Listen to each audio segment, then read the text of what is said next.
La pierre de Cassis. C'est une belle roche sous-marine qui s'étire de la face nord-est du Grand Conglou en direction de Cassis. Invisible de la surface, cette roche tout en longueur culmine aux environs de 30 mètres sous le niveau de la mer. Ses tombants allant jusque sur des fonds situés à des profondeurs importantes, jusqu'à 62 mètres et plus. Ici, pour moi, la plongée s'arrête à 60 mètres.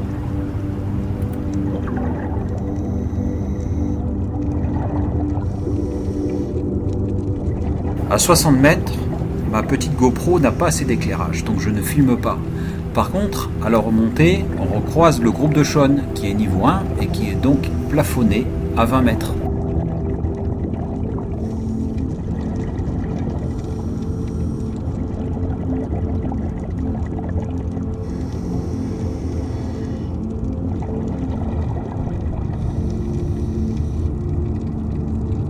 Fin de cette plongée à 60 mètres. Maintenant, il faut désaturer. Alors, une petite pause pour midi et on se rend sur le second site pour une plongée moins profonde, sans palier de décompression. Au cœur du parc national des Calanques, l'archipel de Riou offre des plongées parmi les plus belles de Méditerranée, notamment au pied de 3 îlots rocheux alignés et proches les uns des autres. On appelle ça les impériaux. Le plus petit sur lequel on plonge est l'impérial de terre. Il est situé tout contre l'île de Riou, alors que le plus grand est l'impérial du large. Entre les deux, le bien nommé impérial du milieu. En surface, leur roche est dénudée, blanchie par les embruns levés par le Mistral. Mais sous l'eau, vie et couleur abondent.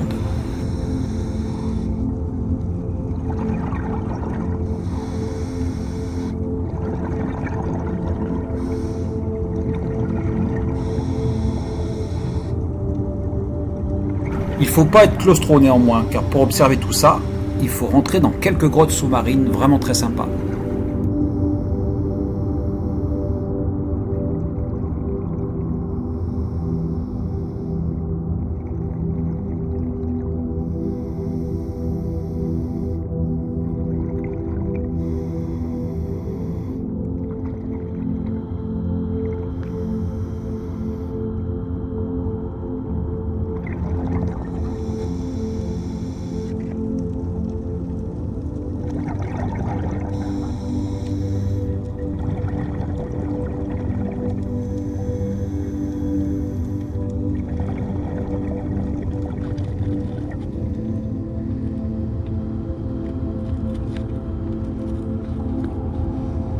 Le Véron, c'est un grand plateau rocheux qui se situe entre 14 et 40 mètres de fond.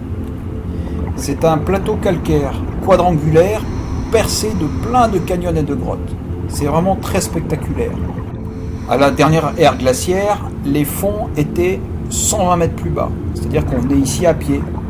Certaines grottes ont des angles droits et on jurerait donc que la main de l'homme est passée par là. Le site n'a pas la richesse en flore du tombant nord du Planier ou des impériaux. Par contre, c'est un des endroits les plus poissonneux qui puisse se trouver en plongée dans tout le golfe de Marseille.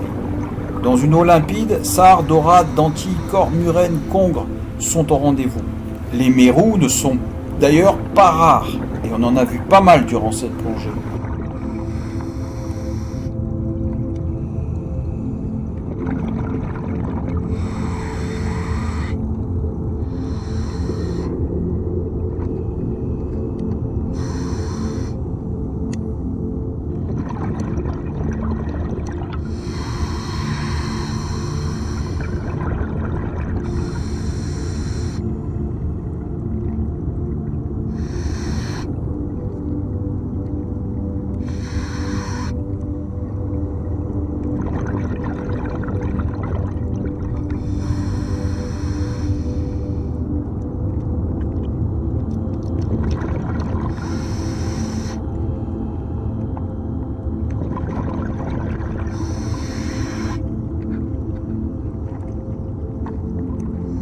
Les canyons et les grottes sont vraiment très bas de plafond.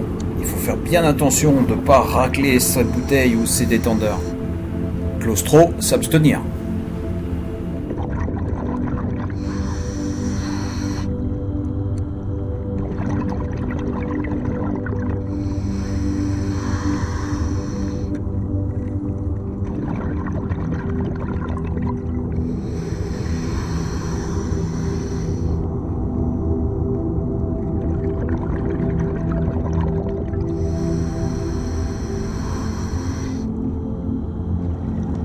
Allez, comme tous les jours, après la plongée du matin très saturante, petite plongée de l'après-midi pour bien désaturer son azote.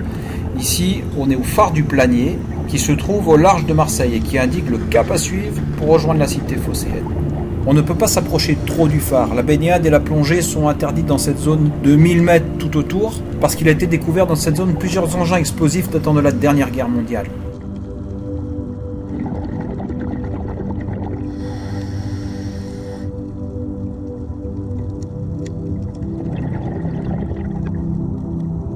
Ce fut une plongée très sympathique avec beaucoup de faune et beaucoup de flore, accessible à toutes les palanquées du bateau, de niveau 1 à niveau 3, voire plus.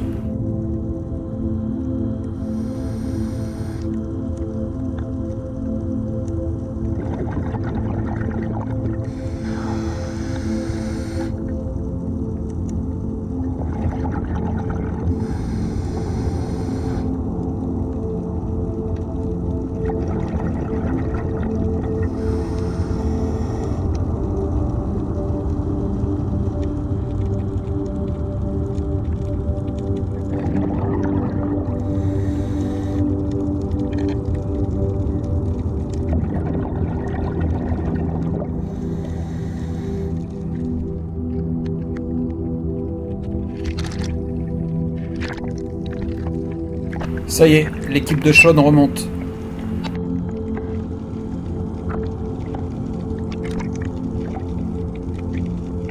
Je vois qu'on s'amuse à la remonter, à essayer de faire des cercles d'eau avec ces bulles.